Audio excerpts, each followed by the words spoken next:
Welcome to another Out of the Woods adventure. This one is a little bit different. There's going to be an adventure, but first, we have to get the Jeep in the Christmas spirit and fully cover it in Christmas lights. I'm putting 1,200 Christmas lights on this Jeep, and I'm going to show you how I do it, a couple tips and tricks I've learned over the years so you don't damage your paint. And then after that's all done, I'm going to meet up with a bunch of friends who are also lighting up their vehicles. We're going to go romp around in the snow, have some fun in our vehicles, have a big bonfire, just have a good Christmas time. So let's do it. The first thing I want to get out of the way is the legality of having Christmas lights all over your Jeep or all over your vehicle, whatever it is you're driving. It's probably not the most legal, but from my experience so far the last few years is I have not been bothered. I've asked a couple cops about it and they've said, we're not going to pull you over for spreading holiday cheer. So it's so far I've been okay, but that's on you if you get pulled over. So secondly, it's good to start with a really clean vehicle and a dry vehicle. Do not do this in the rain. Put a tent over your vehicle or something like that. If it's wet or really, really cold, it doesn't want to stick well. So if you can do it on a sunny day like I'm actually getting here in Seattle, which is rare this time of year, that helps tremendously. Next, the important thing is your light choice. So I use these lights. You can see the LEDs are integrated into the strand, not sticking out away from the strand like a typical Christmas light. And do this for a couple of reasons. One, I think it just sits flatter and cleaner on the vehicle. But two, you don't have those little dongles waving in the wind, damaging your paint. So that's a crucial detail. I've seen others do it with the dongles and then just get all kinds of little scratch marks right where that thing's waving in the wind. With the way that I do it with these lights, I don't get any of that. Next is the kind of tape that you use. So I've seen everything from like blue masking tape to Scotch tape to duct tape, which that's beyond me. Why you'd use duct tape. What I use is just a vinyl pinstriping tape. This is literally meant for vehicles. This works great as long as everything is dry and clean, like I mentioned before.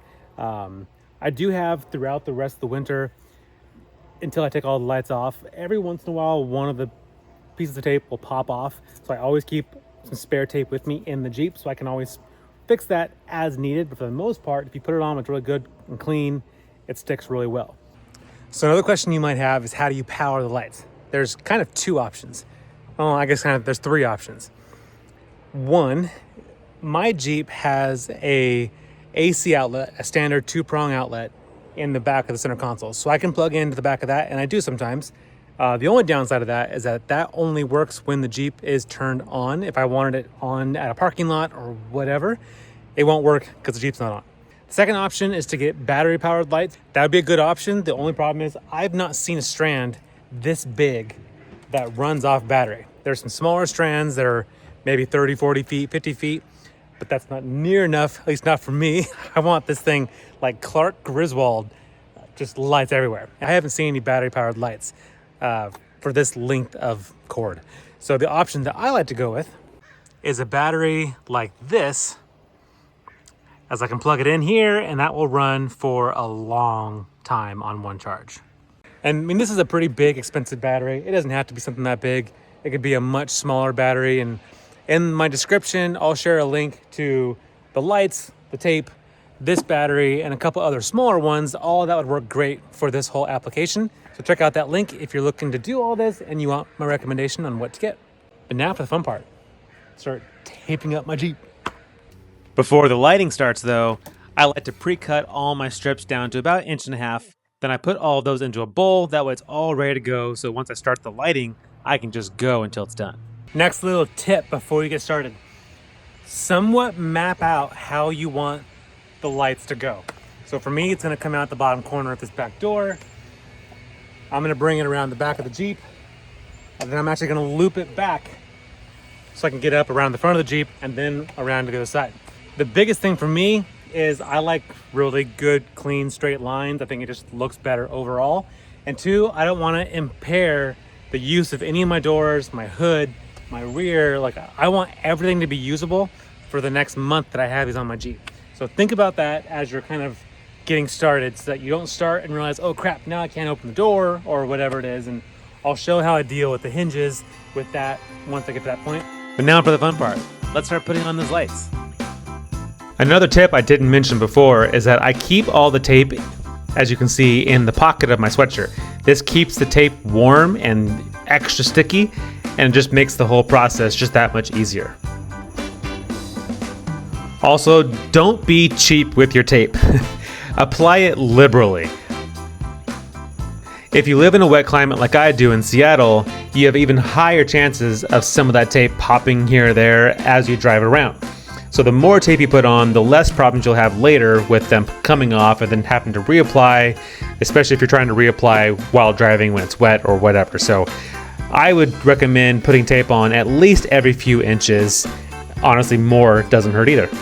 And as you can see here, I leave a little bit of slack when I'm crossing over a door. That way I don't have any issues with it getting too tight, and I can open it and close it with no issues at all. And here you can see as well, as I cross over onto the door, I'm giving lots of slack. That way, as you can see, there are no issues opening and closing.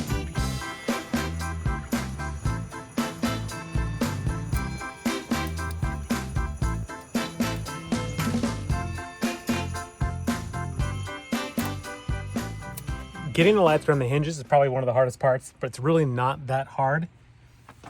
What I do is I wrap the lights around the back of the hinge. Just don't do it super tight, because when you open the door, if you run it too tight, it'll get pinched here and it'll end up either pulling these back or it'll snap the line. So loop it around that, keep it just barely loose, and then just keep going around. Same thing around that one. And then I bring it up and around the door, back down here. And then this is also somewhat loose. I have it attached only here and here, so it has room again for movement when the door's opening and closing. And that's pretty much it. From here on out, it's just kind of repeating the same thing as you go over the front door. Also the same thing with the hood, just leaving a good amount of slack up right by the hinge. That's the best point to cross over at.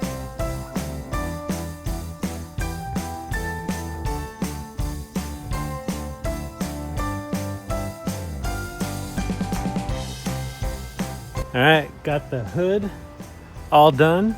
Now I'm making my way up and over the fender to get around the whole grill, and then I'll work my way back, down the side, onto the back, and then up around the top, and then I'll be done. I'm at like 2 hours right now. I probably have about 45 minutes, an hour left, so almost there. One of the questions I get asked the most is, how long did this take you? I've now done this a few years in a row, so I'm getting quicker and quicker every year. The first year it took me about 5 or 6 hours, but now I'm down to about 3 hours to do it. And you might be asking yourself if it's really worth that amount of time, and I would say absolutely yes. When I'm driving around and I see little kids point with a big smile on their face, and adults just the same, I know I've done my job. I've spread some holiday cheer. This is the extra that I have. So that little bit of extra, I will just wrap around the tire all the way around. It's a good way to finish it off, and it'll look really cool all over the tire. As long as I don't have to change the spare tire, because that's a bummer. And I am officially done.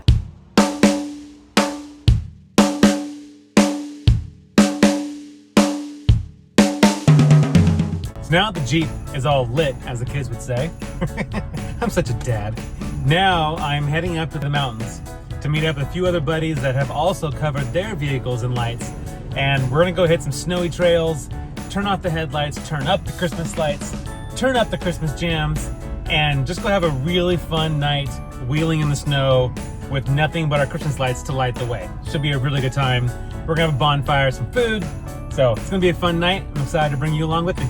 So I should clarify, we're going to search for snow. I'm not really sure if we're gonna find any though. It's been a really warm last couple of weeks in the mountains, and we've gotten a lot of rain. I don't know if we have a lot of snow, but either way, I know it's gonna be a good time. And there's the rest of the group. I am so excited. So we have a whole array of vehicles here. We got my Jeep, we got a Bronco, we got a Land Cruiser, and a Tacoma. So we have all the brands represented tonight, and they're all covered in lights. It's gonna be a really, really fun night.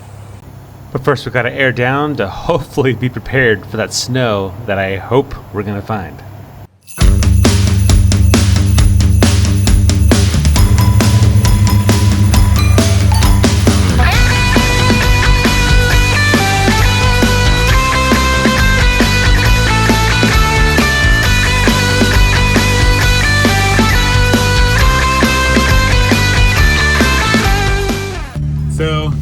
We were hoping for tons of snow, but it's been kind of a warm last couple of weeks. So unfortunately, we're up at almost 5,000 feet and there's 0 snow. So that's kind of a bummer, but we're still gonna have a good time. We're gonna go make some food, have a bonfire, and have to come back up in another week or two when there's more snow to have the actual snow run of this whole experience. Here's a few clips from last year and what I was hoping to find this year.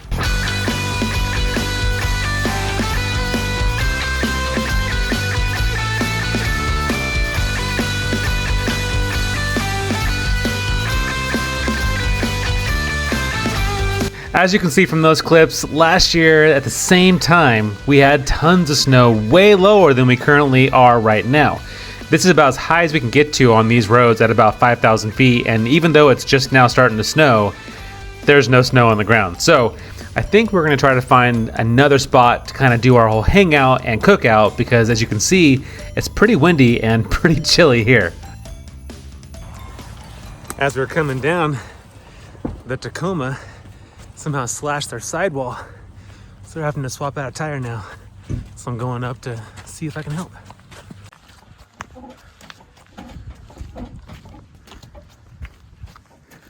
What'd you hit it on? Just a rock. Oh, bummer. Yeah. Okay.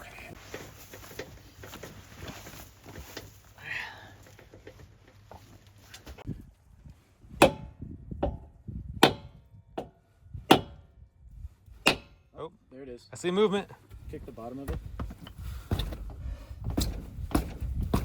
Maybe hit the bottom. Hit the bottom. Tap it.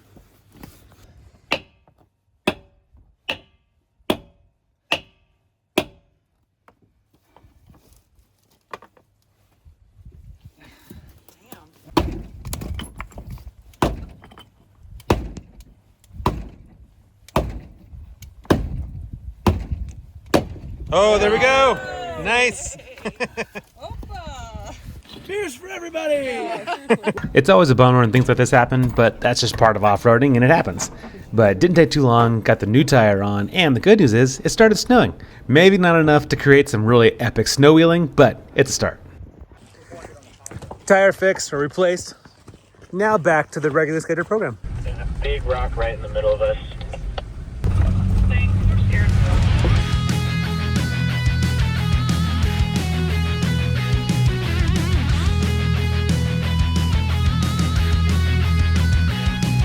We might not have had all the epic snow conditions that I was hoping for, but we still had a really fun time, and it was such a cool experience and sight to see these vehicles lit up with Christmas lights going through the mountains. But now for the finale of the night, we have a bonfire, some good food, and some really delicious wine that Jonah brought. That's how you start a fire. Yeah. So explain what that is again? So it's mulled wine. So it's hot wine that you stew for 30 minutes, and you put oranges, apple slices, cinnamon, star anise. Thank you. You're welcome. Sounds amazing. Let's try I it. don't know how much we all want. I just want a little bit because I don't like wine, but That's really, really good. I like wine. It's crazy. As cool as the Christmas lights and everything are, this is why we do this. To get out with friends, enjoy their company, good food. I absolutely love moments like this.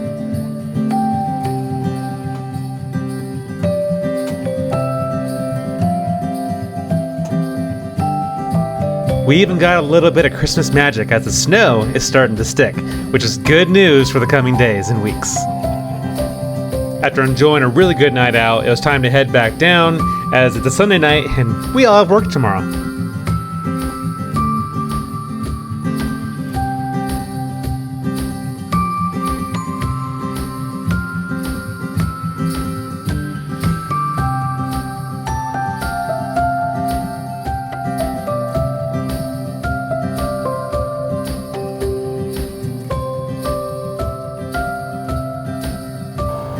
We finally made it back down to the parking lot and it was time to air up. But I want to take a minute to point out Jonah's lights because they're incredible. Oh, so you turn it way down. Way up. Oh wow, way up. That's crazy.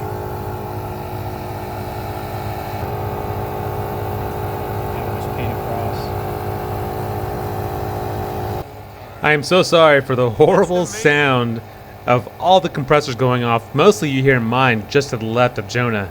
But these lights and what he's able to do, the customization of it, is insane. He was able to do so many patterns, turn different colors on different parts of the vehicle, basically do whatever he wanted to do with his lights. He definitely is a whole level up from where I'm at, and I'm definitely going to be doing this next year. And for you, maybe you could do it now. So let's find out from him what this is. Who are the lights from? What's the app? Govee, Govee is the brand, and it's the app. It's free, and this is 300 feet of Christmas lights on these ones, and I love it. It's gone through the water, and the cables are braided, whereas these other ones is a single strand. So way stronger. Way stronger. They're twisted around and they're braided, so there's multiple layers to it. So So the Bronco tonight, when we were heading out, before we got to the camp spot, ended up snagging on a limb or something and broke it. So he was done, no more Christmas lights. So I had one strand get pulled off by a limb as we were off-roading. Fortunately, it didn't break it, but the Bronco unfortunately did. But this setup with everything he can do is amazing. I don't know about you, but I'm sold. This is definitely the route that I'm going next year. I really hope I've inspired you to cover your vehicles and lights. It's so much fun. Get some friends to do it with you. But I thank you so much for watching this video. I really hope you enjoyed it. And be sure to subscribe, because here in about 2 weeks, I'll be putting out another video where we go back up in the mountains, this time with snow. It should be a whole other epic adventure. See you then.